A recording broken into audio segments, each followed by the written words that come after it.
नमस्कार, मैं हूं दिव्या और आप देख रहे हैं ब्राह्मण शिरोमणि। जब किसी राष्ट्र की आत्मा पर वार किया जाए, जब गौ हत्या जैसे म्लेच्छ आचरण को राजकीय संरक्षण देकर सनातन धर्म का अपमान किया जाए, तब एक ब्राह्मण का शांत, सहनशील और सौम्य स्वरूप भी क्षत्रिय तेज में बदल जाता है। वांचीनाथन नामक दक्षिण भारत के युवा तमिल ब्राह्मण ने भी वही किया। ब्रिटिश शासन द्वारा धर्मद्रोही नीतियों, गौ हत्या को बढ़ावा देने और हिंदू आस्थाओं को पैरों तले रौंदने ने उनकी आत्मा को झकझोर दिया था। यही कारण था कि 17 जून 1911 को उन्होंने तिरुनेलवेली के कुख्यात कलेक्टर एश को मनियाची स्टेशन पर गोली मार दी और तुरंत बाद गिरफ्तारी से बचने के लिए स्वयं को भी गोली मारकर बलिदान दे दिया। मृत्यु के बाद उनकी जेब से मिला पत्र इस बात की गवाही देता है कि यह विद्रोह केवल राजनीतिक नहीं बल्कि धर्म रक्षा का महायज्ञ था।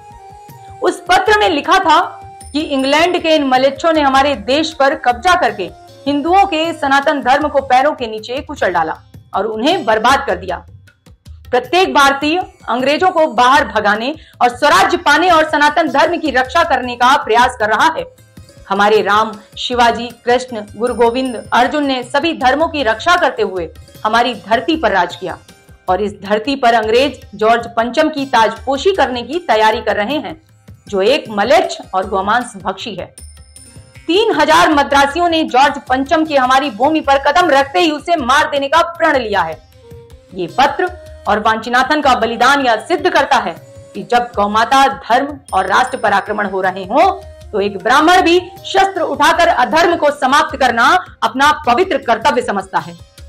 वांचीनाथन स्वतंत्रता आंदोलन के उन शूर वीरों में से हैं जिनकी कथा जितनी बार पढ़ी जाए उतनी ही बार भीतर आग जलती है। उनकी ब्राह्मण परंपरा, त्याग, सत्य, कर्तव्य और धर्म रक्षा उनके हर निर्णय में स्पष्ट दिखाई देती है। उन्होंने सिद्ध किया कि स्वतंत्रता केवल विचारों से नहीं बल्कि साहस और रक्त से मिलती है।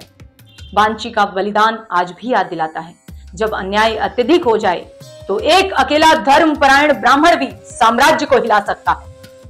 फिर मिलेंगे अगले एपिसोड में, तब तक के लिए जय श्री राम, वंदे मातरम।